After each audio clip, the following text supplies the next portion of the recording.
Та subscribe дарж сувгаа захиалаарай. Мөн хонхон дээр дарснаар дараагийн шинэ бичлэг ороход танд мэдэгдэх болно.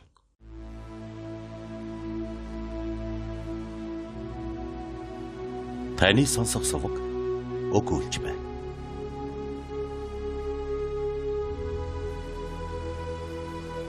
Дэлхийн сонгодог зохиол зохиолч Теодор Драйзер, Кэри Эхч. 13 дугаар хэсэг. 30 дугаар бүлэг. Сүрхтэй орон зайгуулчин хүслэн. Херствуд Чикагод ямар ч байр эзэлж байлаа гэсэн хамаагүй. Нью-Йоркод далайн өчүүхэн тусас шиг байва. Тэр үед Чикагогийн хүн ам хагас сая орчимд хүрч байсан боловч том баячуул цөөнтэй байжээ. Баячуул нь дунд зэргийн хөрөнгөтэй хүмүүсийн сүр хүчнийг бүрэмсэн дарахаар тийм их бэлтээ болж хараахан чадаагүй байж. Хүмүүсийн хамаг анхаарал нь театр, уран сайхан, нийгэм шашны болон бусад бүх ээл салбарт тус нутгийн алдар цуутнаар дүүрчгэд хэр баргийн хүнийг эс анхаарах тийм байдалд ороогүй байва. Чикагод алдаршихад улс төр худалдаа хэмээх хоёрхан зам байсан бол Нью-Йоркод тийм зам 50-60 байсан бөгөөд тэр бүрийн төлөө хэдэн зугаараа өрсөлдөж байсан учраас алдар цуутнууд маш олон байва. Тэнгист нь халим энд тэндгүй язгнаж байсан болохоор муусан жижиг загас огт тоогдохоо болж байсан буюу тоогдох гэсний ч хэрэггүй болж байв. Өөрөөр хэлбэл Херствуд Нью-Йоркод юу ч биш билээ. Тиймэрхүү байдалд аюултай тал байдаг боловч түүнийг төдийл анхаардаггүй өнгөрдөг учраас элдвийн эмгэрэлт явдлын их үүсвэр болох тал байдаг. Эхс дээдс нь доордост муугаар нөлөөлөх уур амьсгалыг буй болгодгоо. Тийм амьсгал амархан түргэн тардаг юм. Сүрлэг орд харшуудын дундуур гой ганган сүих дэргэн дотор алт мөнгө гялалцсан дэлгүүр, гуанз, төрөл бүрийн зоогийн газруудаар ороод үтсэн ч англим үнэртэй цэцэгс, торг дурдан, сархтын үнэр авсан ч хэнцэр ганган хөгжөөн баясгалант газруудын дотроос хадах инээдэм хөхрөлдөөнийг сонссон ч хуйнаас нь сугулсан сэлмийн өнгө шиг гялсгийх нүдний харцыг ажсан ч эрхэм дээдэс хүчтнүүдийн уур амьсгал гихч юу болохыг мэдэж болох ажээ. Энэ бол жинхэнэ сүр жавхлан биш гэж мэдгэхийн хэрэгцээ алга. Бүгдээрээ тэр баялагын төлөө эрмэлзэж түүнийг эзэмшихийн хүн төрлөختөн амьдралынхаа гол зорилго гэж үзэж байгаа цагт тэр уур амьсгал хүний сэтгэл санааг эрддэг зүйл хийвэр байх болно. Тэр бол химийн хорт бодисол гэсэн үг. Түүний нэг өдөр нь химийн хорт бодисын нэг тусал мэтээр бидний ойлгон хүсэл эрмэлзлийг өөрчилдөг болохоор тэдгээрт маань арилшгүй улмөр үлдээж байна. Долонгоршоогүй оюун ухаанд тийм нөлөөний нэг өдөр нь дадаагүй биед харт амх хэрхэн нөлөөлдгийн адил юм а. Нэгэнт нөлөөнд нь автвал утга учиргүй нүгэл үхэлд зайлшгүй хөдлөн аваачдаг хүсэл мөрөөдлийн зовлон эхэлдэг юм. Аяа, бүтээгүй хүслэн гэдэг үү? Хүний хүсэл шунлыг дуудан өдөж даллан уриалсаар эцсийн эцэст үхэл язралт хүчин эвдрэн бүснэж хүнийг заяаныхын чанарт оруулна. Херствудийн насны зан аран шинтэй хүн бол хоосон мөрөөдөл залуу насны гал халуун хүсэлд автах нь үгүй. Залуу хүний сэтгэл зүрхэнд усан цацал адилаар ундрах итгэл найдварын хүчгүй бил. Энтхийн уур амьсгал нь 18 настай хүний сэтгэл зүрхэнд оргилж байдаг тийм хүслэг бий болгож чадахгүй байва.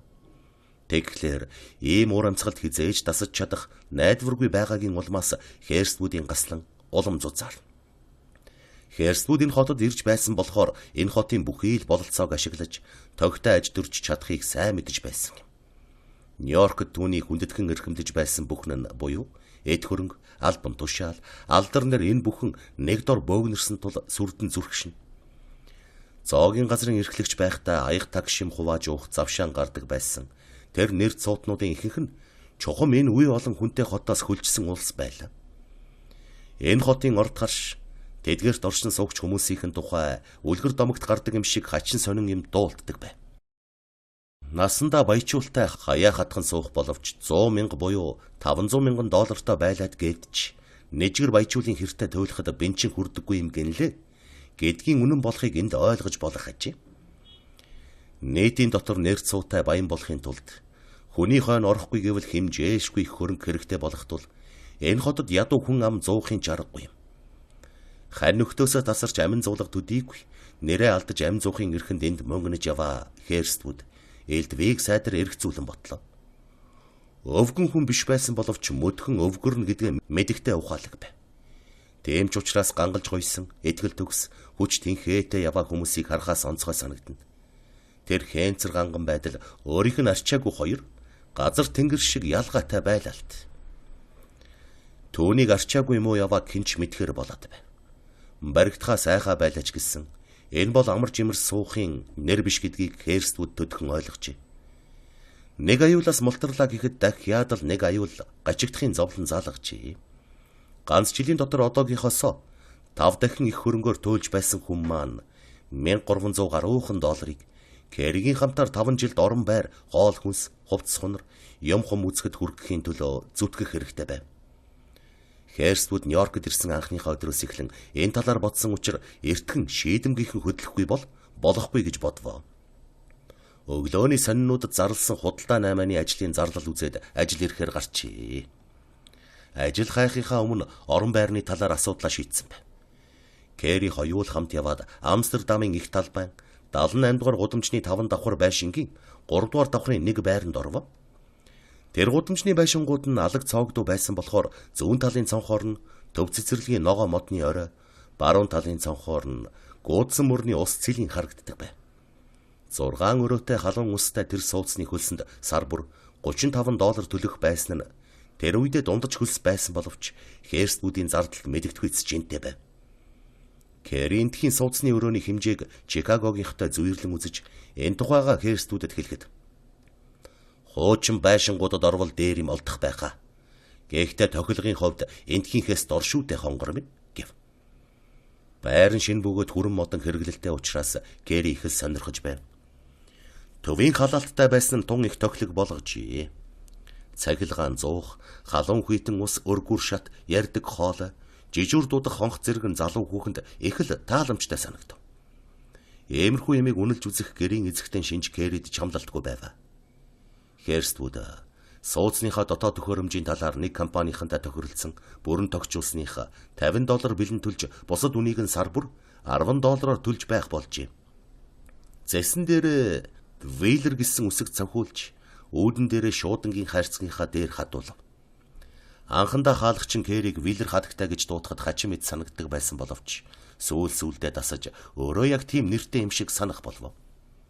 Херствуд орон байраа тогтчулж авсны дараа сонинд гарсан зарлалаар хөөж ямар нэг зоогийн газар хувь нийлүүлэн ажил явуулахаар шийдэж нэлээд хэдэн газараар орсон боловч өөрөө урд Адамс гудамжинд сайхан зоогийн газар эрхэлж байсан учраас тэдгээр нь тун доожгүй санагдаж хээдэмий хэдэн өдөр гарцадлаа гэж бодсон ч зарим талаар ашигтай хэдэн зүйл сонсож авсан байва. Жишээ нь Тамааны хоол химээх харгас байгууллага байдаг. Тэр бол тус хотын бүхий л амьдралд айхтар их нөлөөт. Ерөн цагдаагийн газартай тун сайн харилцаатай байхгүй бол горьгүй гэдгийг мэдэж авав.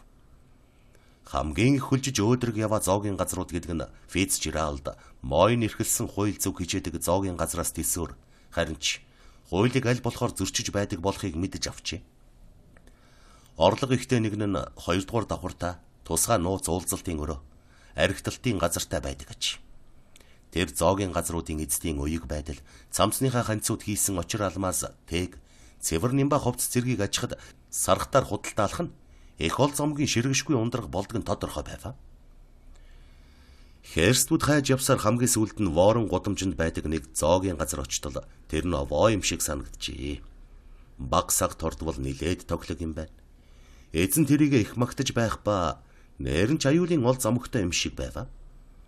Худалдаач нь Доншуур 8 чин гэдэл босод мэрэгжлийн зэгсэн бэлтээ улсал манад ордог юм. Явуулын улсыг хавьдуулдаггүй гэж эзэн нь ярив. Херствуд каст нь орж буй мөнгө тэдний явуулж буй худалдаа 8-ны ажлыг ажин хэсэг зогслоо. Тэгснэ. Танай орлогч нь 2 хүнд хангалттай гэж бодож байна уу? Гэхэд цаатах нь. Хэрв та энэ талаар ажил хэргийг мэддэг бол өөрөө ажид андахгүй ойлгох болно. Энэ бол миний эзэмшиж байгаа 2 газрын зөвхөн нэг нэ. Нөгөө нь Наасва гудамжинд байдаг юм. Би хоёуланд нь зэрэг ажиллаж чадахгүй байна. Ховь нийлүүлэх аятай хүн тааралдаж гэм ховь хөрөнгө аваад тэрийг эрхлүүлэхэд болох л байна. Гэхэд Херствуд би баг зэрэг туршлагатай хүн л дээ гэж тоомжиргүйхэн хэлсэн боловч Фицжеральд Мойн зоогийн газрыг эрхэлж байсан гэж хэлэх зүрх хүрсэнгүй. Та тэгвэл өөрөө л мэддэ. гэж эзэн хэлв. Тэр хүн зөвхөн 3% орлого өгнө. $1000 хувь нийлүүлэлт авна. Тэгээд зоогийн газраа эрхлүүлнэ гэж. Үндсэн хөрөнгөөс орлого бодохгүй юм байж. Тэр ажлын болзол нэлээд зүгээр мэт Херстүүдэд санагдсан боловч сарда $150 орлого орох хэсэг нь мэдэгдэхгүй байв. Херстүүд өөрийн гэр орны бүх зардалт сард төдийхэрийн мөнгө орно гэж тооцоолж байжээ. Зөндөө олон газараар ороод тохирох юм олдохгүй байсан болохоор Херстүүд удаанаар бодож дүлгэнхийн аргагүй болж ямар ч гэсэн 3% орлого нь сардаа дор хаяад $100 оруулах биз. Цаашдаа нэмж олох байгаа гэж сэтгэхэд хувь нийлүүлж ажиллахаар болж мөнгө өгөөд маргаашнаас нь эрхлэгчийнхээ ажлыг хийж эхлэх болов. Тийм ажил олсондоо хөөрч Керрид сайрхан ярьсан боловч удалгүй сэтгэлийг нь зовоож элдвийг ботход хүргэх юм гарч ирвэ. Түншин зам муутай, архинд дуртай, ууж согтууран агсан тавьдаг золиг шиг амтан байв. Ажил дээр тийм юм гарахыг Херстүүд насандаа үзээгүй явчих. Түүнээс гадна орлого нь тогтмол биш байв. Чикагод байсантай ногт адилгүй. Орж гарах хүн амтны тогтмол биш. Сайхан танилцаж найз нөхөд болох хүн гэж олдохгүй байв. Тухтай тавлан сууж ууж идэх газар биш, яаруу санд руу орж ирээд гардаг хүмүүсэл голцоо байх болохоор өдөржин болоход амар мэндийг нь мэдж дотн хідэн үг солих ганц ч хүн олдохгүй байх нь Чикагод байсантай зөвөрлөхөд даанч уйдгартай санагдана. Түүнээс гадна дунд зэргийн зоогийн газрын чимэг болж хол ойрын элдэв сонин зүйл тарааж суудаг, сайхан хувцалсан, алдар цуутай буюу нийгмийн сар болсон тийм хүмүүсийг Херстүүд үгүйлэх болов. Бүтэн сар болоход ганц ч тийм хүн үзэгдсэнгүй. Ажлынхаа газар ил хул өргөд, оройн сонин харж суухдаа урд аяг тагшим хувааж олон удаа цагийг хамт өнгөрөөж байсан зарим нэр цуутай хүмүүсийн тухай гаяа дурдсан байхыг олж үзнэ. Тийм хүмүүс бол Фицжеральд Мойн зоогийн газар, Хофман хэмээх зоогийн газраар л явна уу гэхээс биш. Энэ хавар шагаахгүй гэдгийг Херстүүд мэдэж байв. Ядахна энэ эрхэлсэн ажил нь орлогоор сансанд нь хүрэхгүй байсан болохоор гэр орныхоо зардлыг аль болохоор багасгахад хүрч байв. Энэ нь түүнд их л доромж санагдана. Эхний үед ажиллаа дуусгаад орой хурч ирж Керритэйгээ хоол ундаа идэж уух тун сайхан байв. 6-7 цагийн хооронд үдшийнхээ хоолыг идээд өглөөний 9 цаг хүртэл гэртээ байх бололцоотой байв. Гэвч удалгүй өөдөж эрхлэн эрхэлсэн ажил нь баахан олхоогүй санагдах болжээ. Ажил эрхлээд бараг 1 сар болж байхад нэг өдөр Керри "Энэ 7 хоногт гадуур гарч хувцснаар авдаг юм билүү?" гэж тун амархан юм бодож хэлвэ. "Ямар хувцс?" "Өө яах вэ? Гадуур гарахт л өмсөж болохоор юм авах гэсэн юм." "Тэгэлдэ." Гэт Херстүүд инээмсэглсэн боловч санхүүгийнхээ боломжийг бодохоор одоохондоо тийм юм авахгүй байвал сайнсан гэж бодов. Энэ талаар дараа өдөр нь тэр хоёр юу ч ярилцсангүй. Харин нөгөөдөр өглөөн нь Херстүүд ингэж асуув. "Чи хувцас авсан уу?" "Аваагүй л байгаа шүү" гэж Керри хэлв. Херстүүд нэгэн бодож байгаа юм шиг хэсэгхэн дуугүй байснаа. "Чи хувцас авахаа хэд хоног хүлээхгүй юу?" гэхэд Керри "Бололгүй яах вэ?" гэж хэлэхдээ Херстүүдийг мөнгөөр дутагддаг хүн гэж юр боддоггүй байсан болохоор яах гэж тэгж хэлж байгааг нь ойлгоогүй боловч сониучилж. "Яагаад тэр билээ?" гэв. "Би бүх мөнгөө хувь нийлүүлэх ажилд өгчихсөн болохоор бэлэн мөнгөөр тааруулах юм байна шүү. Гэвч мөнгөө удалгүй эргүүлж авах гэж найдаж байна" гэв. "Өө, тийм байлгүй. Чи надад түрүүний хэлэхгүй яасан юм" гэж Керри цавуулгоор хэлв. Хэлээд байх хэрэгцээ уг нь байгаагүй юм л т. Керри хэдийгээр уг дуугүй зөвшөөрсөн боловч Херстүүд дөрөвөө хоёр нэг зүйл дээр адилхан байна гэж бодвоо. Юу гэвэл дөрөвөө ямагт шалтгаан зааж ийм тийм нэг ажил дуусгаад ингэн тэгнэ гэж хойш тавьдаг зантай хүн байна. Энэ бол агшин зургийн бодол боловч бас ямар нэг шэнэм зохиулах гэсэн зүйл юм а. Херстүүдийн талаар Керригийн бодсон шин зүйл байл. Иймэрхүү аар саархан юм цаашдаа олширч сүүлдээ Керрид юм бодогдуулах болжээ. Керри бол маанаг хүн огт биш ээ. Ханилан суусан хоёр хүн бие ойлгохгүй удаан байж болдоггүй. Нэгнийхэн сэтгэлийн зовлон нөгөөдөө хүссэн ч хүсээгүй ч заавал мэдэгдэж таар. Бэштэж эхэлбэл тэгсхийгээд аяндаа мэдэгддэг л дээ. Херстүүд аятайхан хувцалдаг хэвээр байсан боловч Канадад өмсөж байснаасаа илүү юм байсангүй. Хувцсунараар барагтайхан байсан хэрн нэмж авахгүй байгааг нь Керри андахгүй байв. Бас үзүрийн газраар явханцоо Хоол ундны талаар юм дуугарахгүй. Ажилдаал нэг их дарагдсан хүн шиг дуу шуу багтай байдаг болжээ. Өнөөх Чикагогийн малилдсан Херствуд биш болжээ.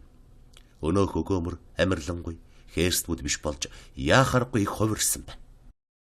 Үнэхээр зан нь хувирч нандин юм аач амжилан яриха болсныг Кэри төдөлгүй анзаарав. Юу болж байгаагаа ярихгүй нуугаад ганцаараа бодол болдог болов.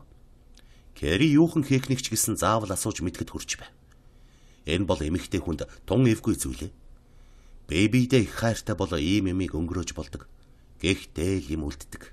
Харин тийм хайргүй хүмүүс бол дотроо муу юм бодож эхэлдэг юм а. Үннийг хэлэхэд Херствуд муугаа үзэж буй боловч ихээхэн төвчээр гарган яваа хүн билээ. Маш аюултай алдаа хийж баларсан боловч энэ зэрэг яваага бас яамаа гэж бодох ухаантай хүн мөн атал. Хуучин байдлаа. Одоогийнхтойгоо харьцуулан бодох нь цаг тутам, өдөр тутам өнгөрөх бүр улам их болов. Хажуугаар нь хуучин танил тал явсан хүмүүстэйгээ таарлахгүй гэхээс зүрх алдах болсон нь энэ хотод ирээд удаагүй байтал Бродвейгээр явж байхдаа нэг тийм хүнтэй таарлцснаас хойш бүр их нэмэгдсэн байна. Тэр хүнтэй яг таарлдаад хоёул бэбиэ таньсан болохоор цаадхан шууд ойртон ирэхэд танихгүй царайлаг гарга олдоогүй юм байж. Чикаго хотын бөөний худалдааны нэг пүүсийн төлөөлөгч хийдэг хуучин танил найз тэр хүн нэгэнд тийхүү тулгарсан учир эргэлзэсхийх янзтай байсан боловч гар сунгав. Сайн байна уу? Гэхэд нэгэн адил балмагцсан Херствуд. Сайн, юутай байна гэв. Зүгээрээ.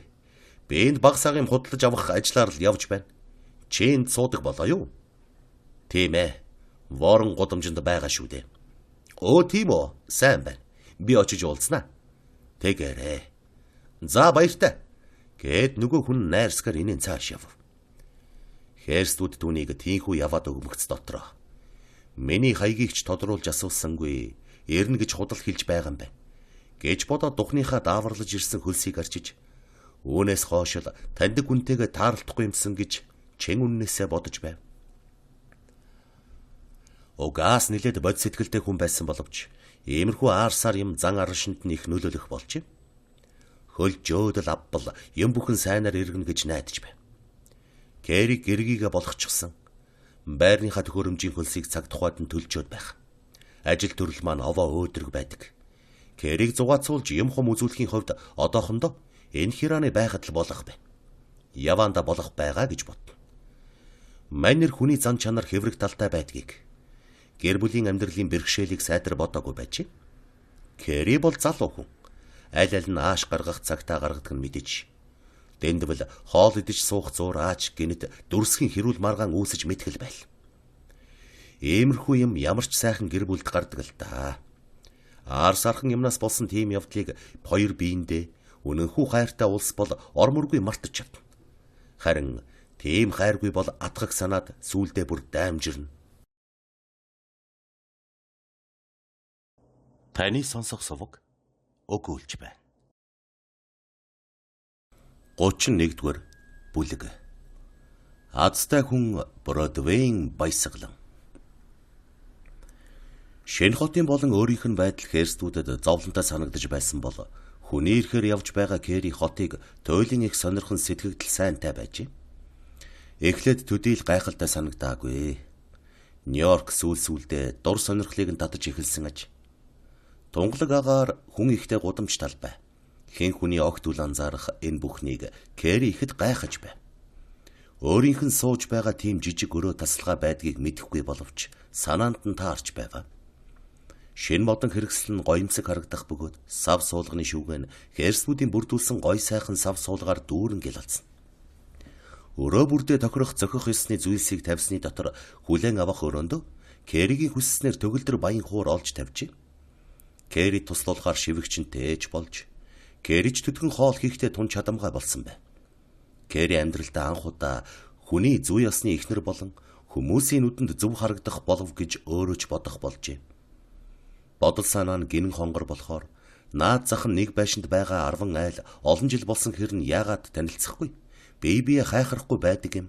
Хачин юм гэж бодно. Яагаад далайн хөлөг усан онгоцнууд манан будан дотор олон зуугаараа янданга чих төжрөм удаан дуугаргаж байдгийн бол гэж ч гайхна. Далайн зүгээс тийм дуу чимээ гарч байгаа нь хүртэл гайхмаар санагдана.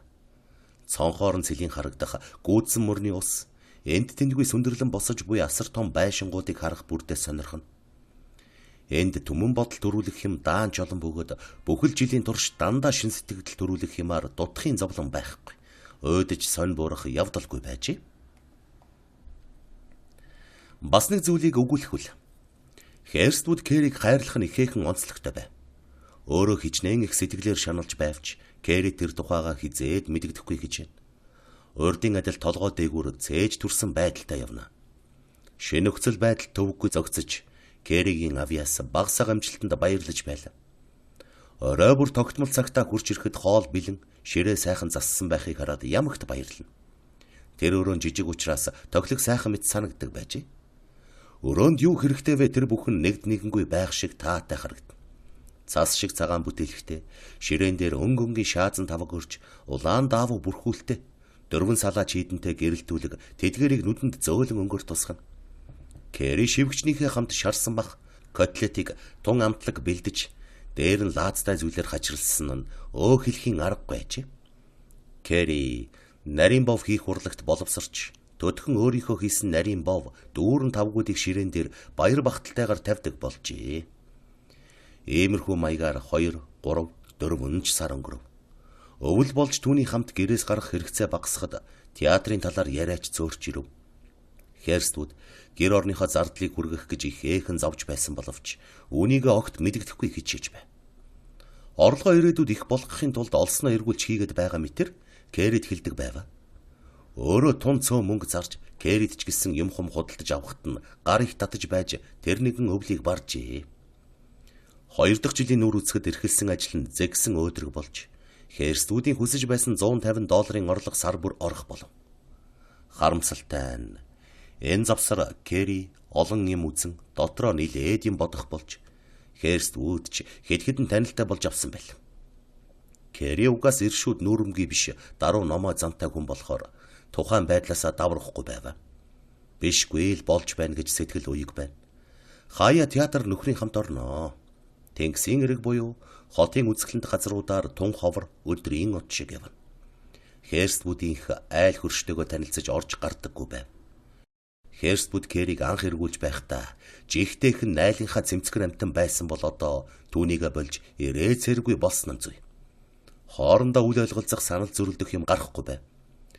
Үннийг хэлэхэд мөнгө багтай танил тал гэх юмгүй хүнээс хардаж сэрдмээр юм юу гарах билээ. Кэри түүнийг ажилдаа чармаа зүтгэж байгааг нь сайшааж байсан болохоор Чикагод байсан шигээ зугаац ангил хөөцөлдөж чадахгүй болсондоо гонсоохгүй байв. Нью-Йорк хот бүхэлдээ өөрийнх нь орон байрч гэсэн Кэри таалагдсан хിവэрэж. Херствуд ол зомог нэмэгдээд ирэхийн хамт танил талтай болж эхэлснийг дээр дурдсан бил. Хувцс хунар нь ч нилээд авах болж. Гэр орныхоо амьдралыг ихэд тоож байсан боловч заримдаа өөр газар наргихийг болох талтай зүйл гэж бодох болжээ.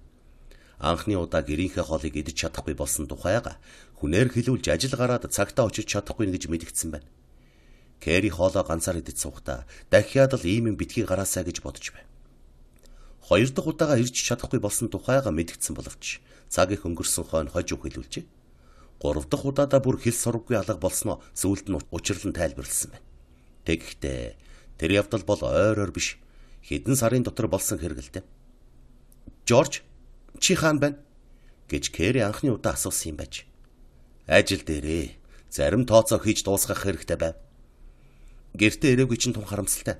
Би хичнээн сайхан хоол хийгээд хүлээж байсан гэж бодно гэж Кэри илтгэр хэлв. 2 дахь удаадаа бас л тийм шалтгаан зааж өнгөрсөн боловч 3 дахь удаад нь Кэри дотроо нилээд өөрийн бодон ууралжээ. Тун их ажил гараад гэртээ ирж чадсангүй. Гэсээр Херствуд шөнө орой болсон хойно ирээд хэлэхэд хүнээр хэлүүлчих гэж болсонгүй юу гэж Кэри өөрийнхөө зөтгөв. Уг нь хэлүүлье гэж бодож байсан боловч ажилдаа үхэлдэж байж мартчихад нэг мэдсэн чинь дэндүү орой болчихсон байл. Би хичнээн сайхан хоол бэлдээд байсан гэж сана. Херствуд Кэрийг ажигласаар ёстой л гэрийн эзэн авгаа байхдаа таарсан хүн юм гэж боджээ.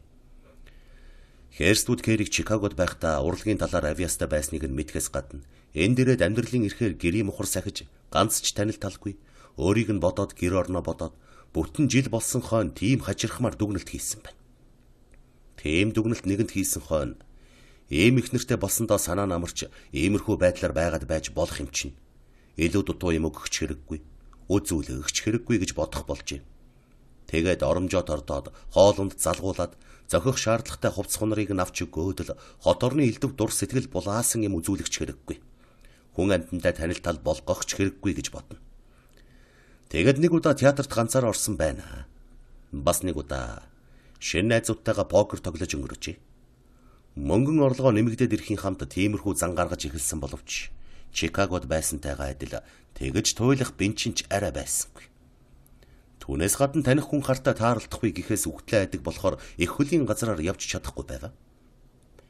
Кэри сүүлдээ баг зэрэг хар авч байсан боловч угаас тиймэрхүү юмнаас нэг их сүйд болтлоо дөвчгөндөг хүн биш. Херствудад угаас нэг их гүн хайртай биш байсан болохоор хардад сэрдэж зовох юмгүй байлаа. Кэриг тийхүү амирлангуй байгаад нь Херствуд баярлах боловч чухам яагаад тийм байдгийм бол гэж учир шалтгааныг нь хөөцөлтий гэж бодсонгүй. Гэртээ ирсэнгүй гэж Кэри сүйтдээ болгож ис цагна. Хүн хартай уулзаж ярилцах, орж гарах газар, зөвлөж ярих нөхөд байлгүй яах вэ гэж бодно. Энэ талаар Херствудыг аргагүй гэж үнэхээр бодох боловч харин өөрийгөө тоохгүй мартах дээр хүрвэл яавч дэвчихгүй билээ. Ерөнхийдөө гайгүй мэт санагдавч Херствуд нилээд өөр болж буйг Кэри ажиж байв. 78 дугаар байшиндаа 2 дахь жилдээ болж байхад тэдний нэг хөршийн байр суларч тэр байранд нь залуухан царайлаг авгаатай хүн орж Кэри тэр хоёртой танилцчихъя. Хоёр айлын дунд нэг өргүр шат байдгаас л болж танилцах зам нээгдсэн юм байж. Өргүр шатаар дэлгүүрээс авсан хүнс тижээлийн зүйлсийг гаргаж ирэх. Доош нь хог навш хаягдлыг гаргаж хаяхад хэрэгэлдэг эвтэйхэн төхөөрөмж байжээ. Тэр өргүр шат руу ороход тус хоёр байрнаас нэг жижиг хаалга онгоодог юм байж. Хэрэг байрны жижүүрийг шүглдэхэд зэрэг сонсвол хоёр айлаас гарах хүн заавал таарлаа. Нэг өглөө Кэри сонино авах гээд гартал бас тийм зорилгоор хажуугийнхан шинэ айлын 23 орчим насны царайлаг бараан үстэй хүүхэн гарч иржээ. Тэр хүүхэн шөнийхөө бошинцтой үс гизгээ аялуулаагүй байсан боловч Кэрид тун аятайхан нүдэнд дулаахан санагдав. Цаатах нь баахан ичид зовсон янзтай муухан мушийн нэмсгэлв. Кэри түнтэй танилцсан гэж бодогдож байхад цаатах нь Кэригийн гүндүүгүй байрын царайг ихэд таашааж бас танилцах хүсэл төрсөн ажээ. Манай хажуугийн байранд орсон айлын авгай тун царайлаг аятайхан хүн харагдсан шүү гэж Кэри өглөөний хоол идэх зураа Херствудэд хэлэхэд Херствуд "Юун улс юм бол?" гэв.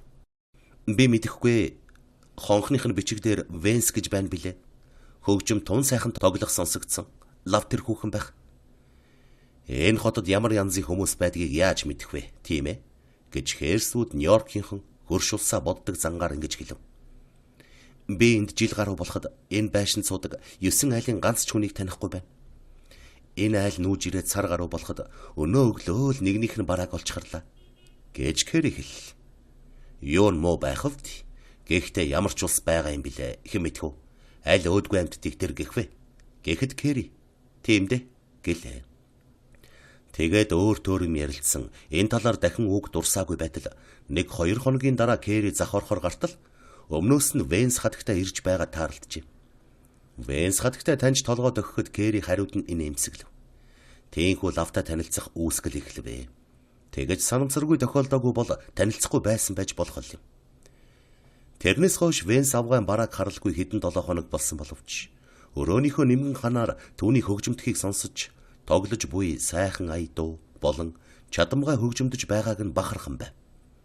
Кэри өөрөө муухан хөгжимддэг болохоор Венс хатагтай тоглох нь урлагийн дээд хэмжээнд хүрч буй мэт санагдаж байжээ. Багсах сонсож үзэж ажилласан зүйлсээс үндэслэн бодоход тэр хөрш айлын хоёр бол боловсон чинээлэг улс шиг санагдана. Тийм учраас Кэри тэдэнтэй танилцахад дуртай байлаа. Нэг өдөр Кэригийн хонх дугуурхад шивгч нь галтгооны өрөөнөөс товчийг дарж ерөнхий хаалганы цоожийг гаргажээ. Хэн дуудсан юм бол гэж Кэри 3 дугаар давхрынхаа үүдэн дээр гараад доош харж байтал Венс хатагтай гаднаас орж ирээд "Та намайг уучлаарай. Би гарахтаа гадаа хаалганыхаа түлхүүрийг мартчихжээ. Тэгээд хонхыг тань дарсан юм" гэв. Гадаа хаалганыхаа түлхүүрийг мартсан улс дандаа ингэдэг л тий. Тэгэхдээ уучлалт гуйдаггүй юм байж. Зүгээр. Харин хонх дарсанд тань баярлаж байна. Би ч заримдаа мартдаг юм гэж Кэри хэлв. Венс хатагтай дүр зогсож. Тэнгэр тун сайхан байна шүү гэв. Тээнхүү яваандаа ойртож танилцсаар зүйлдээ бие биеэрээ орж гардаг танил болсон ажээ. Кэри тэр залуу хүүхнийг тун их аятайхан хүн гэж таашаав. Тэдний байр адлавтар боловч Венс их арай илүү. Танилцаад дийлэх удаагүй байтал нэг өдөр Венс хатагтай. Та өнөөрөө манайхаар орж миний нөхөртэй танилцахгүй юу? Тантай танилцсан гэдэг юм. Хөзөр тоглодог биз дээ гэхэд. Баг зэрэг тоглоно гэж Кэри хэлв. За тэгвэл хөзөр тоглоно шүү. Нөхөр чинь ирвэл аваад орж ирээрэй. Өнөөрөө хоолндоо ирж чадахгүй байх. Тэгвэл яах вэ? Ирсэн цагт нь л дуудъя. Кэри тгийгээд тэдний дорход Венс гэж бүдүүн ир байхыг үзв. Тэр бол Херствүүдээс ялимгүй дөөмөд бөгөөд тэр хөөрхөн хүүхнийг царайгаараа биш мөнгөнийхөө хүчээр олж суусан болов уу гэж бодмоор. Тэр хүн Кэриг хармагцаа аятайхан санагдаж налгинан эхлэхдээ хөзөр тоглохыг зааж. Нью-Йорк болон тэр хотын үзмэр зугаалгын газруудын талаар баахан ярва. Венс хатагтай хөгжимдөж байл. Тэгж байдалч Херствүүд орж ирв. Кэри Венс хатагтайг түүнтэй танилцуулахад би тантай танилцахад баяртай байна гэж хэлээд урд Кэриг эргүүлэхдээ яаж дур сонирхлыг нь татаж байсан шиг налгинан сайхан айшилж эхлэв. Та авгайгаа оргоод алга боллоо гэж бодов уу? Гэсээр Венс Херствүүдэд гараа сарван танилцахдаа хэлэхэд надаас илүү сайхан нөхөртэй болж байгаа юм байх л гэж бодлоо шүү гэж амийг нь дагуулж хэлв. Тэгээд Херствүүд Венс авгаатай ярилцсан эхлэхэд Кэри сүүлийн үед мартагнаж эхэлсэн түүний овжин зулгүй байдал цухалцаж эхлэхийг нэн даруй ажиглав. Бас Венс хатагтайг бодвол хувцсонор дортойгоо мэдж авлаа. Энэ бол хоосон бодол биш үнэн байдал байсан тул Кэри өөрийнхөө байдлыг тодорхой ойлгов. Амьдралаа уйдгартай байдгийг ухаарч хуужны гунган сэргэж урам зориг нь мохож эхлэв. Хүсэл мөрөөдөлд автомтгай Кэри маань өөрийнхөө бололцоо чадлыг эргцүүлэн бодох болвоо. Кэри түргэн зантай адгүй хүн биш байсан болохоор яаран цухалдсангүй. Гэхдээ л амьдралын аятайхан боломж тохиолдоход аянд нь хөдлөгдөн явхаас буцахгүй байв. Херствүүд юу ч ачсангүй. Кэри тэсөөр амьдрал байдгийн байна гэж бодсон байхад Херствүүд тэрнийг нь ч ачсангүй. Кэригийн нүдэнд уйдгар гүнгийн тэмдэг илэрхийг ч анзаарсангүй. Тэрч байтугай. Кэри гэртээ ганцаар байхаас бүр уйдж жигтэйхэн сайн найз болж эхэлсэн Венс хатагтайтай ямагт хамт явахыг хичээх болжээ. Нэг өглөө Херствүүд Венс хоёрыг чигийнхээ ажилд яваад цаг гэртээ болоод байхад Венс хатагтай дөнгөж босож хэдэрсэн үзмэн хүрэн бошинцтойгоо Кэригийн үдийг тогшин орж ирээд өглөөний жүжигт хоёул явъя гэжээ. Венс хатагтайг ажбаас эрх танх нөхөр нэг хайрладаг хүссэн бүхнийг нь биелүүлж өгдөг мэт санагдана. Тэгээд Кэри тэгэл дээ юу үзэх гэж байгаа билээ гэхэд Венс хатагтай наад гүдвнийг үзэх гэсэн юм. Миний бодоход тэрнээс чадамгай алиа жүжигчин байхгүй байх. Сонинуудад бичгтээ хамгийн сайхан жүжиг гэсэн байдаг шүү гэв. Гэрээс хэдийд гарах вэ? Нэг цаг гараад 34 дугаар гудамжаар авч Бродвейгаар оръё. Түүгээр явхад жигтэйхэн сайхан Madison Square театр шүү дээ гэж Венс хатагтай хэлвэ. Сайхан байлгүй. Билет нь ямар үнэтэй бол? $1 хэтрэхгүй байлгүй. Венс хатагтай гэртээ орж нэг цаг гарч ирэхдээ маягтай гоё хар даашин зөмсөж дүүнтэйгээ өнгө нийлүүлсэн ганган бүрх малгай толгой дээрээ тавьжээ. Кэри бас л аль байдгаараа гойж тун ганган харагдах боловч найз хүүхнийхтэйгээ зүүрлэхэд даанч их ялгаатай байсан тул зүрхэн шимшрэв. Венс хатагтайд алтан эдлэл дээр нь овог нэрийнх нь толгой үсгтээ ногоон сарьсан гарцанх угалзаар чимсэн торгон алчуур гэх мэт Кэрид байхгүй олон хөөрхөн юм байва. Тэр эмхтэйг бодвол Кэригийн хувццоо чанар намбаар хаанч хүрэхгүй байв. Тэр хоёрыг ханилаад явж байхыг харсан хэм боловч илүү ганганаар нь Венс хатагтайг илүү шохоорхох биз гэж Кэри бодно. Энэ бол яа харахгүй үнэн боловч бас шударга биш талтай юм а. Юу гэхэд Бэйбилдрийн хувьд Кэри мөн байрагшиж төрөлхийн царай зүсээрээ хинийч дор орхооргүй болжээ. Өмссөн хувцсных нь үнц нь загвар маяг ялгаатай боловч хүн бүхний нүдэнд давын өмнө тусгаар тийм цодон биш байв. Гэл ээж гисэн Кэри өөрийн байдлыг голж чамлах нь улам их болсон юм. Бродвейн их гудамжаар зугаалan явах нь тэр үед ч одоогийн нэгэн адил маш сайхан байваа. Тэр гудамжаар өдрийн жүжиг эхлэхийн өмнө дараа нь дэгжин авгаа хүүхнүүд гоё гангана гайхуулах гэж эрцгээдгээр үл барам харч уулч гэсэн аль болохоор гойчход тэр ганган хүмүүсийг шохоорхон сонирхох гэж эрцгээдэг байж. Хотын хамгийн ганган дэгжин царайлаг хөөхөн гэсэн эрэгтэй эмэгтэй хүмүүс тэнд цуглана. Эмэгтэйчүүд нь хамгийн дэгжин малгайгаа тавьж, гутлаа өмсөж, бэлигээ хийгээд хөтлөлцөн дэлгүүр хоршоо театраар явах тул 4-р гудамжнаас 34-р гудамж хүртэл тийм хүмүүсээр битүү дүүрэн. Эрэгтэйчүүд ч өөрсгүй хамгийн сүүлийн үеийн ганган дэгжин гэсэн загварын хувцас өмсөж ирцгэнэ. Энэ үед Бродвейн их гудамжаар ойдолчин хүн ирвэл хувцсны дээд зэргийн загвар үзэж, гуталчин ирвэл гутлыг яаж өнгө хэлбэрийг нь тааруулдгийг, малгайчин ирвэл малгай гэдэг яахаараа хүний толгой биеийн чимэг болж чадахыг үзэх билээ. Дэгжин хувцас дуртай хүн шинэ хувцсандаа салхи үзүүлэхдээ заавал Бродвейн гудамжаар явдаг гэдэг бол үнэ. Өглөөний жүжигтэй өдрүүдэд энэ гудамжаар ямар шүү юм болдгийг харуулсан нэг дуу гарч олны дотор их тархсныг үзвэл тэнд үнэхээр тийм юм болдог байсныг нотл. Тэр дуу Бродвейгээр явах ямар эрх түүнд байна гэсэн нэртэй байсан бөгөөд тус хотын клуб урлагийн газраар ихэд таржээ. Кэрийн хотод ирснээс хойш Бродвейд ийм юм болдгийг үзэх байтугай сонсооч үгүй бай. Гэтэл Венс хатагтай аль хэдийн мэддэг байсан төдийгүй харин бусдыг үзэх, өөрийгөө ч үзүүлж гайхуулан шүлэгтүүлэх, хувцсны завгар маягаас хоцрохгүй гэж зориуд байн гочдог байсан юмсан ч. 34-р гудамжинд Тарамбайнаас буугаад найзынхаа хамт сүрхий дог байдалтай явж байхад эргэн тойрон мэйгнэх, гой ганган хүмүүсээс нүд салгаж чадахгүй бай. Сайхан харчуул ганган авгай хүүхнүүдийг ширтэн харцгаахад Венс хатагтай гинэт алхаа гიშгэ бие цогцоо өөрчлөн нөхөлөх байдалтай болоход нь Кэри гайхна. Энд хүн рүү милитл ширтгэхийг буруу шааддаггүй. Харин ч зүйн хэрэг гэж үздэг бололт. Өөрийг нь ч гэсэн тун олон хүн сонирхон шохоорхож байгаа Кэри гинэт мэдэв. Өөх хэлхийн аргагүй сайхан болтоо, бортгон малгайт, гартаа мөнгөн балтагтай таяг барьсан ганган харчууд эмэгтэйчүүдийн хажуугаар шүргэх шахам явж өнгөрөхдөө нүдрүүн гөлөрч бас зохих хариуг авна. Авгай хүүхнүүд даашинсныхаа хормойг сүрчигнүүлэн явахдаа найлан хайтан инээмсэглэж үнэртэн танартан элбэг ханхлуулна. Энд сайн юм муудаа дарагддаг байна. Уруул нүрэ будаж үс гизгээ янзлан дэгжирхэх талимаартан учиртайхан ширтэх хүн хичнээн гэж санав. Хэнцэр ганганы үзэсгэлэнгийн газар ороод ирснээ Кэри гинэт мэдэрвэ. Алт мөнгөн эдлийн дэлгүүр алхан бүр таарлтна. Цэцгийн дэлгүүр төрөл бүрийн үнэт ангийн усны болон эрэгтэй эмэгтэй хүмүүсийн хувцсны дэлгүүр дараа дараагаар таарлтна. Гудамжаар дүүрэн сүих, жууц тэрэг зогсно. Алтад молдовч, тууцтай хачин маяглуулж хийсэн зарцын хувцстай хаалгачид байшингуудын орц хаалган дээр сүрлэгэр зогсно. Хөгцөнхөр хүрэм, бариу цагаан өмд, хүрэн өнгийн шагаавчтай дэлбэгч нар дэлгүүрт 8 хийхээр орсон эзэн авгай нарыгаа хүлээн хүлцсэнгүй зогсно. Бродвей тэр аяара баячуулын гялцэл болсон ертөнц мэд санагдах хагаад Кэри тэр ертөнцөд багтаагүйгээ ухаарч байв. Кэри хичнээн хичээвч тэдний дотор Венс хатагтай шиг хэнэггүй дог байдалтай байж чадахгүй. Гагцхөө хамт яваа хүүхнээсээ хувцс муутай юм гэж улсууд бодож байгаа байх гэж зовно. Тэгээд олигтойхон хувцастай болж авахаас нааш энд дахин ирэхэ болиё гэж дотроо шийдэж. Эндээс дутхгүй хувцалчхад гайхуулж байхсан.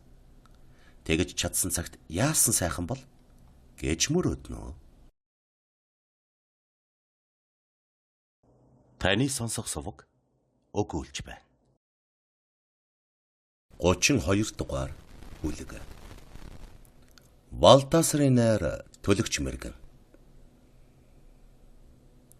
Кэри тийхүү гадуур зугаалж их сонин сэтгэл төрөөд жүжигийг үзчихэ. Гол дүр тоглодог жүжигч нь инэдмийн жүжиг тоглох талаараа нэрд гарсан хүн байна. Харшуулах зорилгоор инэдмийнхээ жүжигт хүний уй гашууг харуулсан зүйл бас холжооруулжээ. Кэри тайзны урлагт маш их дуртайг бид мэдэх билээ. Чикагод нэг удаа дурсаж явмаар их амжилт олж байснаа мартдаг байж. Оройн цагаар ганцаар эргэлддэг сандал дээрээ суугаад сүүлийн үеийн марзан романаар ханхихээс өөр юмгүй ганцаардаж байхад тэр тухайга санам мөрөөдөх явдал бишгүй олон байна.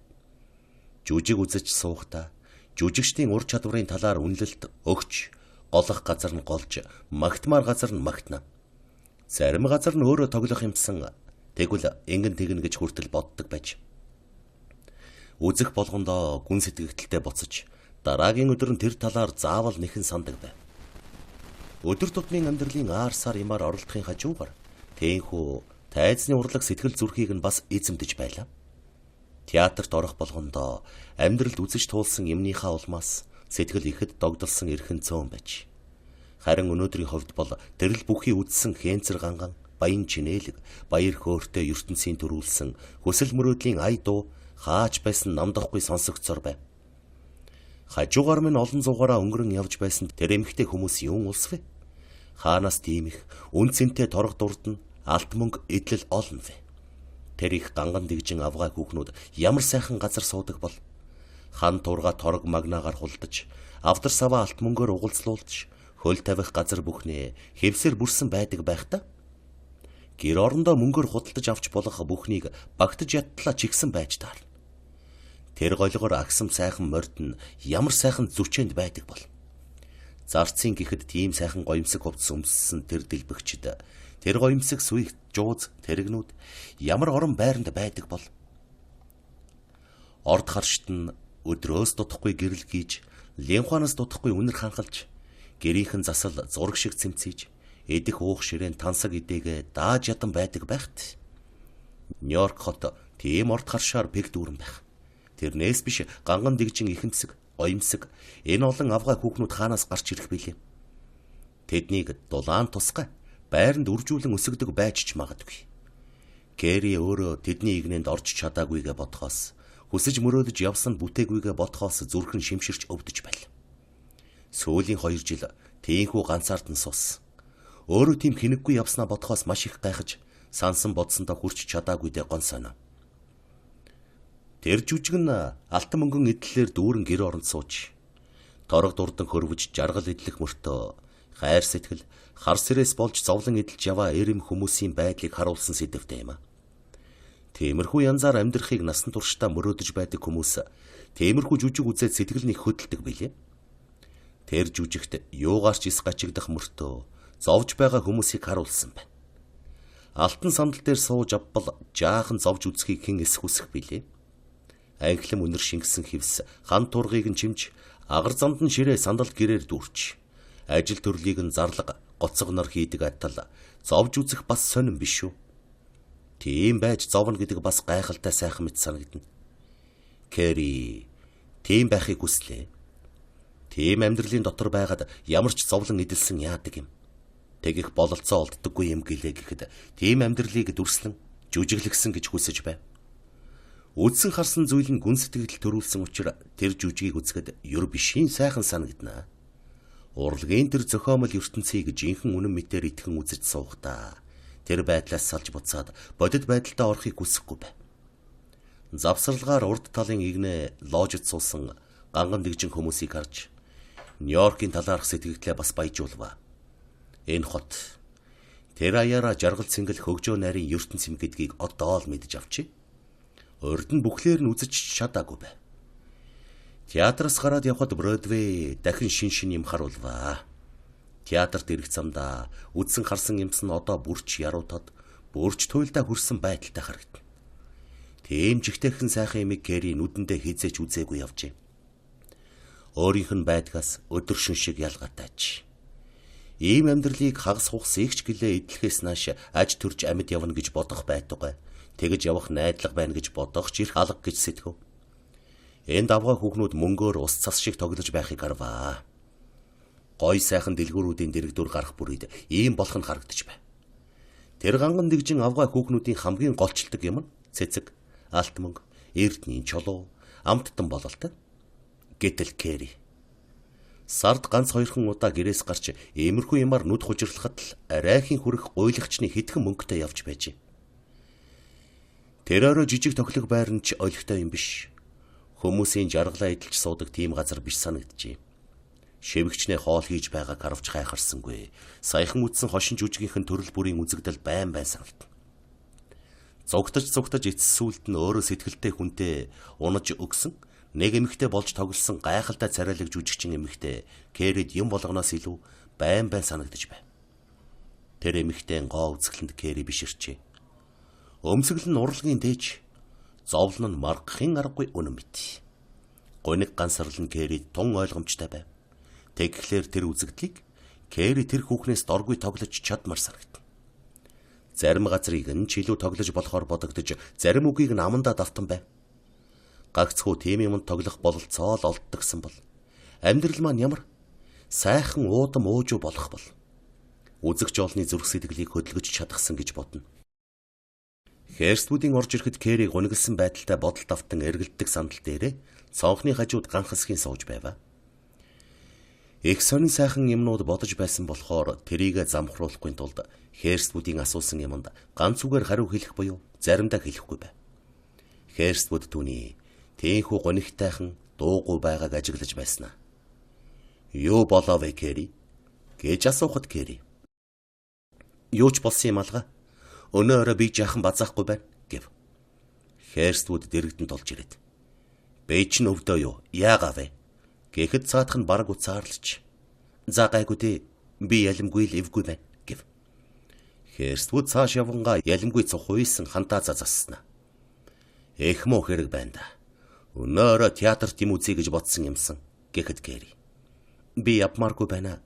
Өнөө өглөө би жүжиг үзсэн гэв.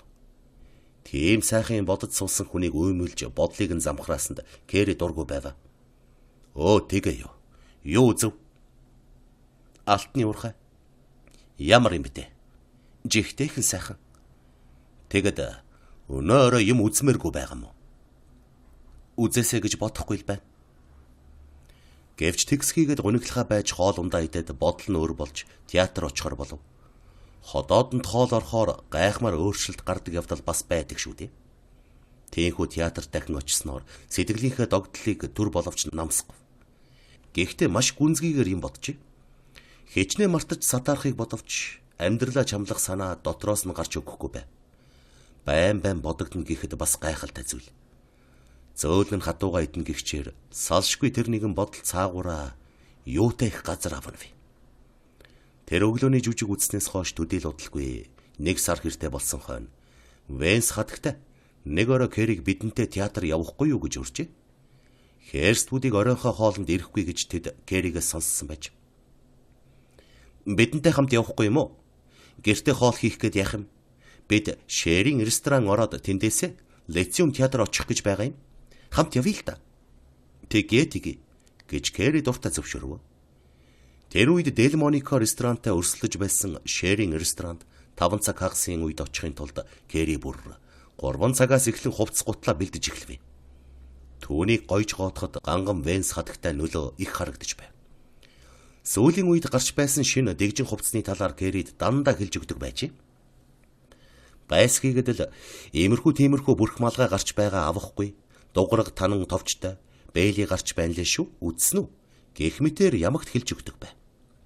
За найз минь, дараа гутал авахдаа зузаан малтай, товчтой, лакн төфөл заавал аваарай. Энэ намрын хамгийн шилдэг сайхан завгүрийн гутал юм шүү. Баярлаа, би олж авна гэж Кэрри хэлнэ. Дараа бас нэг удаа Алтманы дэлгүүрт ямар сайхан цамц гарсан гэж санана. Хичнээн хөөрхөн загвараар хийжвэ. Чамд таармаар нэг цамц байна лээ. Би бүр хараад л чамд яг таарах юм байна гэж бодсон гэв. Тиймэрхүү зөвлөгөөг нь Кэрри ганган хүүхнүүдийн хоорондоо ярилцдаг яриа биш. Нөхөрсөг сайн санаагаар хэлж байна гэж бодох учир хэрэг болгон сонсож байдаг байв. Венс хатагтай Кэрригийн гүндүүгүй сайн занган таашаах учир түүнд хувцсны сүүлийн үеийн завгарын талаар зөвлөхөө урамтай байваа. Нэг удаа Венс хатагтай. Хүүе, Лорд Тайлерийн дэлгүүрт гарч байгаа цэнхэр хөхөнгийн саарж даавуу банзал авахгүй яагаа вэ? Доогуура тавив. Одоо л хамгийн дэгжиндээ орж байгаа. Тэгэд бас хөх цэнхэр өнгө нь өөрт чинь яг таарна гэж Кэрри үгийг нь маш их сонирхон сонсож байв. Херствүүдтэй бол иймэрхүү яриа юр ярьж үзээгүй байж. Кэрри сүүлийн үед ийм тийм юм авъя гэж байн хэлэхэд нь Херствүүд зөвшөөрч байсан боловч авах зүйлийн талаар таарахгүй гэж огт ярилцдаггүй байгаа. Херствүүд Кэрригийн зүгээс шинэ хандлага гарч байгааг ойлгож байсан бөгөөд юм л болбол Венс хатагтайг магтах тул хэн дуруу татагдж байгааг нь ч мэдвэ. Нэг хэсэгтээ юу хэрэгтэй гэснийг нь авч өгч байсан боловч сүүлдээ Кэрригийн хэрэгцээ арай хэтэрч байна гэж бодох боловч Өөрийнхөө хайртай байсан болохоор дураар нь шиг л байлгаж байв. Херствуд хүссэн бүрийг нь авч өгч байсан боловч тийм юм хүм олж авлаа гэж Кэритэй хамт баярлах нь үгүй тул намайг хайхархаа болж байгаа юм байх та гэсэн бас нэг сэтгэлийн сэв сууж эхэлсэн байва. Ямар ч байлаа гэсэн Венс хатагтай зөвлөгөө талаар өнгөрсөнгүй. Шинэ найз нөхөдтэйгөө театр очих тэрээр Кэри тун аятайхан хувцалсан байв. Кэри цайны ганц дайшинцтайч гэсэн тэр нь тун дог зохих тул их баяртай байв. Кэри 20 хэдэн настай царайлаг хөөрхөн харагдах тул Венс хатагтай элен далангуй магтахад Кэригийн бомбархан хазар улаартан хоёр том нүдэнд нь баярсны шинж тодхон. Бороо ормор байсан болохоор Венс ноён ав гайхаа хүсэлтээр сүйх дуудав. Кэриг тэдний зочдын тохилог жижиг өрөөнд орж ирэхэд Венс ноён "Танай хар хүн бидэнтэй хамт явахгүй юм уу?" гэхэд Кэри "Үгүй явж чадахгүй. Өнөөрэ хоолндоо ирж чадахгүй" гэж хэлүүлсэн байна билээ. Тэгвэл бид хаан байгаагаа мэдгдсэн бичиг орхисон дээр байх. Ирээд бидэн дээр очих зав гарч юм агад. Нэрэ тийм одоохон бичиж орхи гэж Кэри хэлв. Энэ санаа Кэри өөрөө сэтсэнгүй. 8 цаг хүртэл Шэри ресторанд байх болно гэж бичээрэй. Өөрөө мэдэх байлгүй гэж Венс нэмж хэлв. Кэри хөлийн өрөөгөөр дайшинсныхаа хормойг шажигнуулсаар явж гэртээ орж бэлитэй гараараа бичиг бичиж орхиод тэдний дэргэж ороход гаднаас танихгүй нэг хүн ирсэн байв. "Миний үеэлтүү, Эмс гэдэг хүн. Виллер хатагтай тантай танилцуулъя. Бидэнтэй хамт явах гэж байгаа юм. Тийм байхаа, Бобби?" гэж Венс хатагтай тэр хүнийг танилцуулав. "Тантай танилцахдаа баяртай байна" гэж тэр залуу Кэрид мэхийн ёслоход Кэри түүний өндөр, тангаар нуруу, сахал үсээ цэвэрхэн хулссан залуухан нэлээд царайлаг болохыг нь ажив. "Эмс маань Нью-Йоркд хэдхэн өдөр болох юм. Бид жаал зугаа юм үзүүлэе гэж бодож байгаа юм" гэж Венс хэлв. Кэри тэр хүн рүү харж "Та явуулын хүн юм биз дээ?" гэхэд цаатах нь "Тийм ээ. Би саяхан Индианаполисаас ирээд байна. Энд 7 хоног орчим болно" гэд Венс хатагтайг гоёлоо дуусгаад гарч ирэхийг нь хүлээн эсэр дээр суулаа. Дуугүй байгаад байх эвгүй санагдах тул Кэри "Нью-Йоркд үзэх юм ихтэй их сайхан хот байгаа биз" гэж зөргөлөн хэлвэ. "Ганцхан 7 хоногт үзэж барахааргүй том хот юм да" гэж Эмс илтгэр хэлв. Тэр залуу тун аштайхан зонтой элдвийн маяггүй. Бас тэгээд балчир залуугийн бүрэг байдал нь хараахан арилаагүй тул хүнтэй ярихдаа сурмгаа биш байсан боловч аятайхан хувцалсан. Олны дотор дог байдалтай байж чадах ажээ. Түүнтэй ярилцахад хэцүү биш санагд. "За одоо явхад бэлэн болох шиг байна. Сүигч гадаа хүрээд ирж юм." "За явцгаая нөхөд минь. Бобби, чи Виллер хатагтад үйлчлээрэй" гэж нэмсгэлсээр гарч ирсэн Венс хатагтай хэлв. Бобби нэмсгэлэн Кэригийн дэргэд очиж баярлсан барьцаалтсан байдалтай гар. "Оролдоод үзье дээ. Та надаар нэг их бөөцөлөхгүй байгаа юм биз дээ" гэхэд Кэри "Гайгүй болов уу гэж найдаж байна" гэв. Тэд шатаар бууж сүйх дэргэнд орж суухад Венс хамгийн сүүлд орж сүйхний хаалга хав хийтэл хаагаад "За явъя" гэв. "Бид маань юу үзэх гэж байгаа билээ?" гэж Эмс асуув. "Лорд Чамли голлон тоглогч нь Созерн." "Өө, ёстой сайн жүжигчэндээ хичнээн инээдтэй гэж Венс хатагтай хэлвэ. "Сонинд их л магтсан байхыг нь үзсэн" гэж Эмс хэлв. "Эргэлзэх юм алгаа бүгд маань таалагдах болно" гэж Венс хатагтай үг шургуулв. Эмс Кэригийн хажууд сууж зохих ёсны халамж үзүүлэх ёстой байлаа. Яасан царилэг, яасан залуухан ихнэрвэ гэж бодовч гагцгүй. Хүндэтгэх сэтгэлтэй байсан нь түүний хөөмхий зангүй их байв. Тэр бол угаас ургийн холбоог хүндэтгдэг хүн байсан болохоор Индианаполисынхоо сууж болмоор царайлаг охтыг бодож байлаа. "Та эндхийн унган нутгийн хүн үү?" гэж Эмс Кэригээс асуухад "Биш. Би энд ирээд 2 жил болж байна" гэв. "Өө тийм үү? Гэхдээ та энэ хоттой танилцаж амжих үйс удсан байна да." "Амжсан юм алгаа анх ирснээсээ илүү гавьтай мэдэх юм байхгүй л байна." "Та баруун зүгийн хүн биш биз? Тийм ээ, Висконсин мөч. Энэ хотын ихэнх хүн нь дандаа саяхан ирсэн улс байдаг юм шиг байх юм. Индианд байсан миний мэрэгжлийн олон хүн энд ирчихсэн сурагдуултлаа." "Та ямар мэрэгжлийн хүн бэ?" гэж Кэриг сонирхоод цаатах нь "Би нэг цахилгааны компанид ажилладаг хүн" гэл. Тэр хоёр тийхүү заримдаа ерөнхий юмны тухай, Заримдаа нилээд инээд хүрмээр аарсаар юм ярилцаар явтал нөгөө рестораныхаа гадаа хурж ирсэн бөгөөд тэр хоёрын ярианд Эрэм хоёр Венс хажуугаас нь хаяа оролцож байв. Тэдний явж байгаа гудамжаар хөдөлгөөн ихтэй. Зугаа цэнгэлийг хайсан хүмүүс үе олон яваг Кэри ажжээ. Сүих тэрэгнүүд ч олон явган хүмүүс ч тоогоо алдсан харагдана. 59-р гудамжаар вагон тэрэг зай завсаргүй давхилднаа. 59-р гудамж 5-р өргөн чөлөөний уул зур дээр байх хэдэн шин зочид буудлын гэрлүүд нүд гэлбом цэлэлцэх бөгөөд тэдгээр зочид буудал плац хэмээх талбайг инжээрлэн сүндэрлэх тул тэр хавийн хэнцэр орд харшид суудаг хүмүүсийн газар гэж бодогдмаар аж. Баячуулын үүр болсон 5-р гудамжаар дүүрэн сүих тэрэг хөшилдөж оройн хувцастай ноёд мэгнэнэ.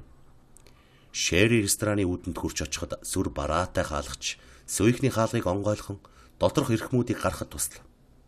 Шатаар дэш гарахад залуу эмс Кэрийг согдон авлаа. Тэднийг хөлийн өрөөнд ороход тэнд салдаггүй улс нь аль хэдийн ирчгсэн буужигнаж харагдав. Тэд гадуур хувцаа үлгүүлээд адил биш хэнцрэх өрөөнд нь морилон орвоо.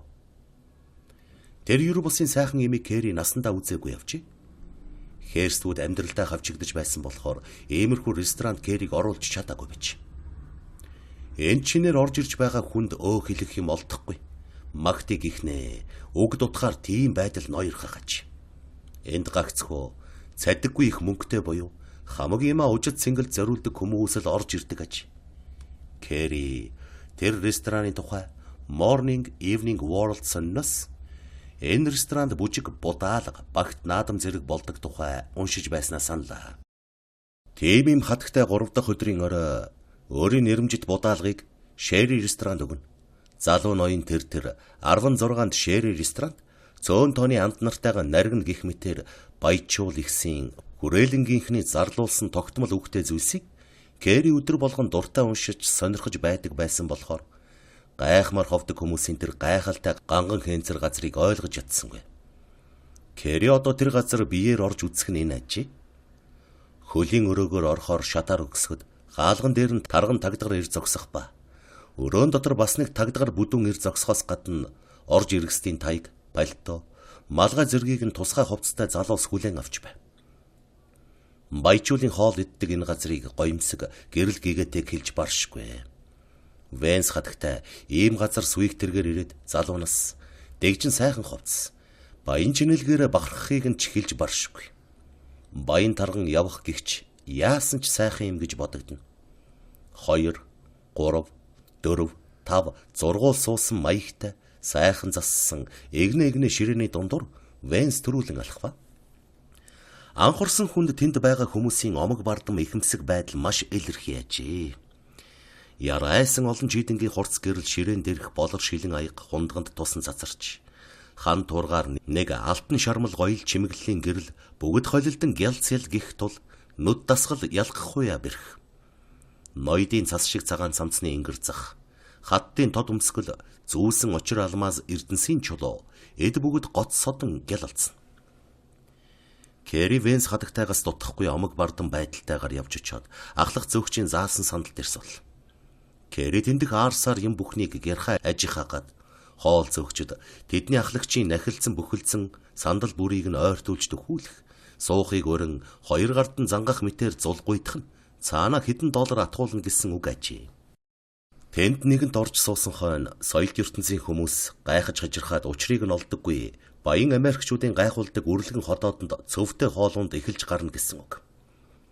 Хоолны далбаар цэссэнд игнээсэн төмөн янзын хоолыг бодхол бүхэл бүтэн айрмыг нэг удаа хооллоод гаргасан ч хүрхээр агаад жирийн үнээр эдэн гэвэл инээдтэй юм болж ховрох өндөр үнийг жагсаасныг аживал тавагшүл гихтэл 50 цент буюу $1 40 янзын хисааны 6-60 цент хачир загас мах авах гэвэл хэр баргийн хүн ердийн нэг зочид буудалд хоног өнгөрөөж болох үнэтэй байна. Тэр гоёмсог хийсэн зэсэд $1.50 цент $2 гэсэн тоо голцоо харагдана. Кэри үнийг ажиглаад цэсийг нүд хэсвэлэн харж байтал шарсан дахианы үн харагдахад өөр нэг цэсийг өөр тохиолдолд буюу Чикагод анхудаа ирээд нэг сайхан ресторанд дөрвөөг дагаж ороод харж байснаа санав. Гэвч энэ хуучин гонигт дууны нэг ая төр санагдаад алга болдгийн адил төдхөн мартагдав. Тэр цагт Кэри одоогийнхоосоо огт өөр ядуу, өлсгөлөн, ам зоогож явсан бөгөөд ажил ирээд олдохгүй. Чикаго хот тэр чигээрээ хүйтэн царайлан үүд хаалгааж тайлж өгөхгүй янзтай тийм хүйтэн цэвдэг ертөнцид явж байсан билээ.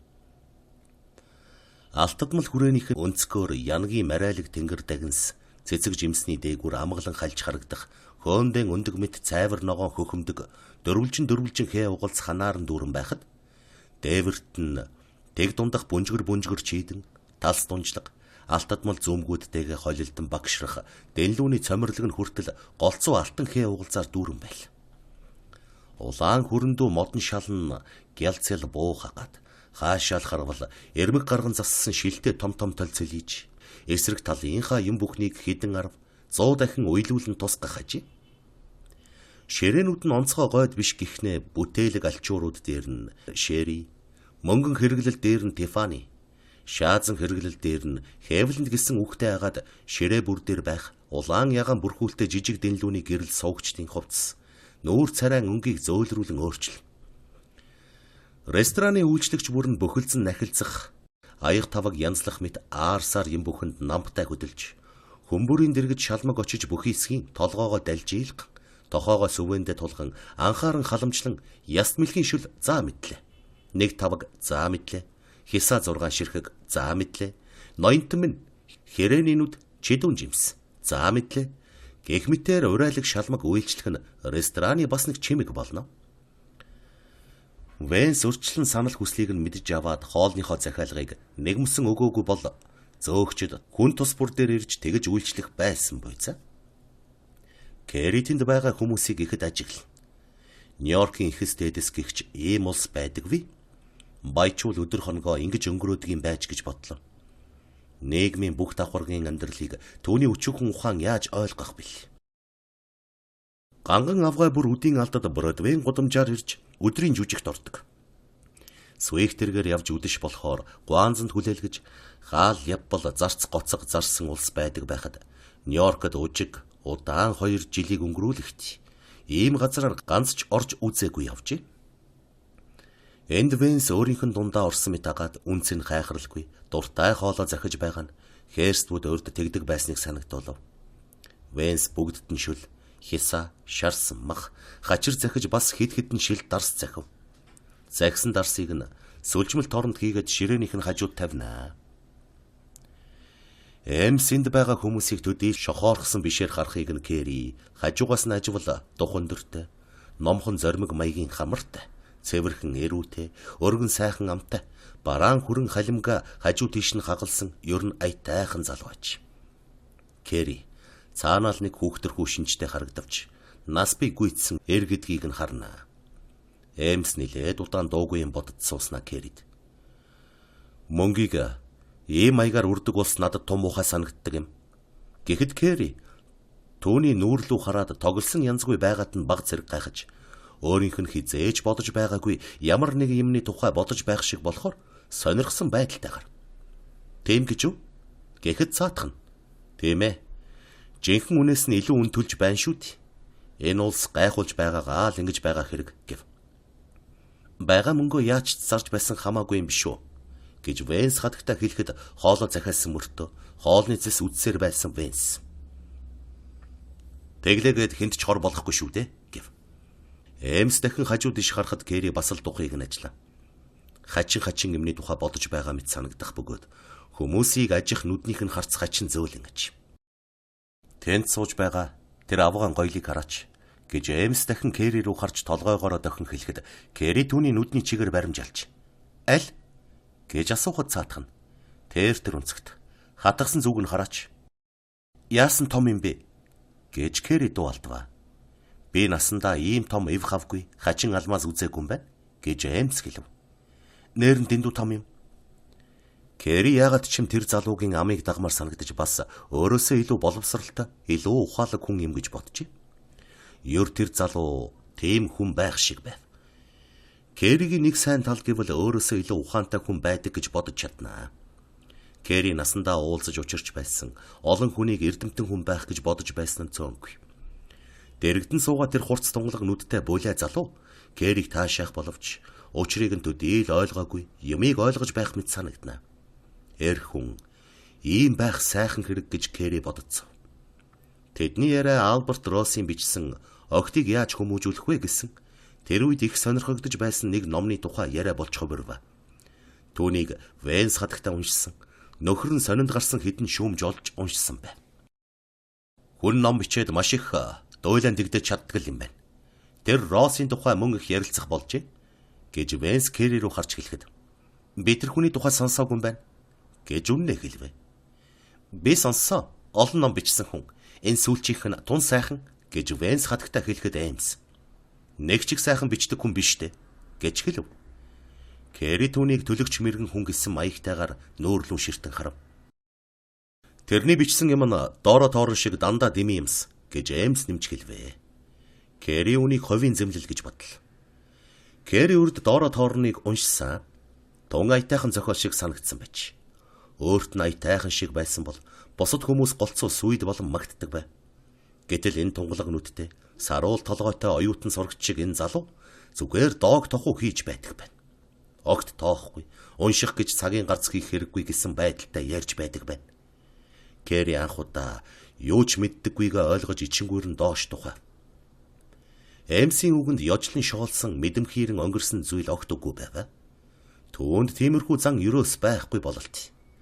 Ухаантай хүн ээл боддог бодол байх. Юмыг зөв бодно гэдэг ийм байдаг гэж. Дахин өөр юмны талаар юу гэж өөрийнхөө бодлыг хэлхийг нь сонсгосон гэж Кэри бодов. Кэри үгийг нь анхааралтай сонссон, санаа нийлж байгааг нь Эймс гадарлаад одоо голцоо түүнд хандан ярих болов. Хоол зөөвч нахилзан бүхэлдсэн, авчирсан тавхтай хоолоо халуун эсхийг нь шалгаж тэмтэрх, халбах сэрээ хутган байрлуулан, тавих зэргээр улам сайхан сэтгэгдэл төрүүлэх гэж аар сар юм аялуулж байх зур. Эймс Кэри рүү толгоогоо ялимгүй дальж ийлх. Индианаполисийнхаа тухай эвлэгхэн ярьж өгч байна. Тэр залуу үнэхээр саруул ухаантай, ялангуяа ухааныхаа гол нурууг цахилгаанд зориулсан ажээ. Бусад салбарын талаар ч гэсэн юм мэддэг хүн амьтны талаар ярихдаа хүм муу хэлэхгүй ээлтэй ярина. Ширээний чидэнгийн улаан бүрхүүлийн өнгөнд толгойнх нь үс элсэрхэг өнгөтэй, нүднийх нь харцанд цог гялалзах шиг. Урагш бүх ихэд нь Кэри энэ бүгдийг ажиж тун залуу хүн болохыг нь дахин лавтаа мэдлээ. Тэр залуу Кэригээс хол давуу ажээ.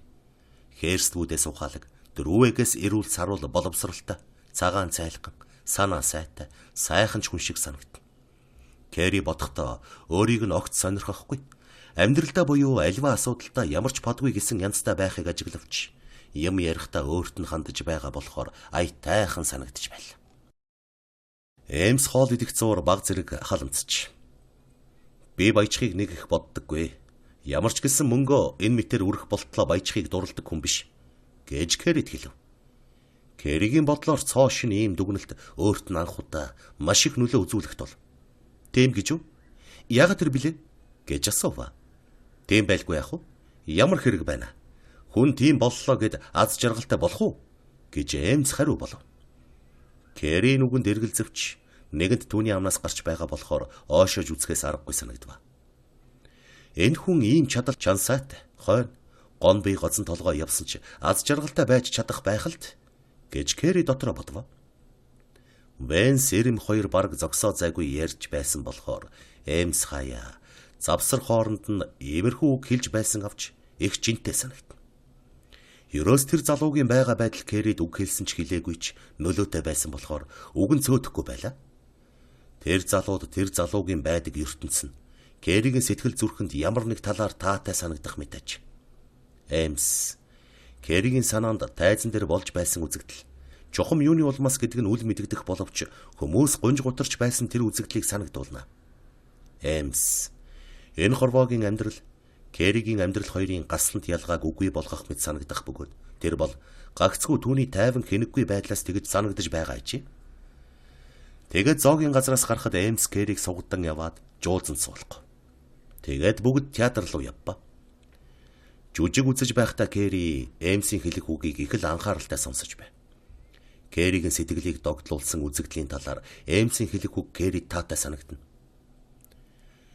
Жүжигчин байх сайхан гэж би боддог юм. Та юу гэж боддог вэ? Гэж Кэри нэг удаа асуухад Эймс. Тийм шүү. Сайн л жүжигчин болж чадах юм бол театр гэдэг чинь их чухал зүйл гэв. Зөвхөн ийм үг сонсоход ч Кэрид зүрх оволцсон хөөрчээ. Жүжигчин болж чаддагч болоос. Сайхан жүжигчин болох юмсан. Энэ хүн ухаантай учраас ойлгож байна. Сайн жүжигчин болох юм бол энэ мэтийн хүн сайшаан үнэлэх юм байна.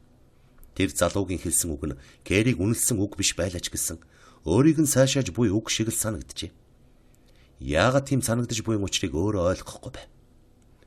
Жүжиг дууссаны дараа Эмс тэдэнтэй хамт явахгүй.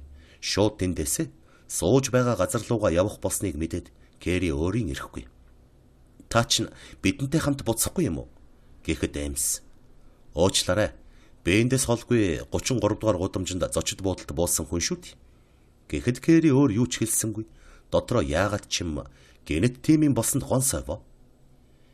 Тэр оройн сайхан зугаалга мөд дуусгана гэж тэртээ тэргүй бодож байсан ч бас хагас цагийн зай байна гэж бодох бүлгөө. Амьдралыг бүрдүүлж байдаг энэ хувь, энэ цаг гихчүү хичнээн гуниг зовлонг давхар тэнв. Кэри Эмсийн гарыг зориуд жишимгүй байдалтай барьж салах ёс гүйцэтгэж ямар хамаа байсан юм гэж бодох боловч сууж явсан тэрэг нь Эмсгүйгээр ханхаагаад л байв. Кэри гэртээ хараад тэр оройхоо явдлыг нэхэн санахад тэр залуутай дахин тааралдах болов үгүй болов хэмээн аргагүй бодогдож байва. Дахин уулзсан уулзаагүй ямар хамаа байх билээ гэж дахин санавч нэг л биш байна. Херствуд аль хэдийн гэртээ ирчихсэн орондоо орсон байв. Хувцаа тайчин энд тэндгүй ундуй сундуй хайжээ. Кэри үүдэнд очсон боловч тийхүү байдлыг нь хараад орхоос дург нь хурж унтахыг яарсангүй. Тэгээд баахан бодож бясалгахаар шийдэж гал тогооны хоороонд буцаж ороод эргэлдэх сандал дээрээ сун. Жижигхэн гараа чанга гихч натглаа. Элдэв дээдийн олон юм. Хүсэл мөрөөдлийнх нь будан манангийн дотроос ирээдүйн төлөв нь айжмаар тодрон харагдах шиг болно. Горилох хүсэл, зовж зүдэрхийн тоо тоймгүйг яана. Эргэлдэх сандал дээр тийхүү гангасаар ах үед ухаан бодол нь сэрэгжээд ирэх мэт болно.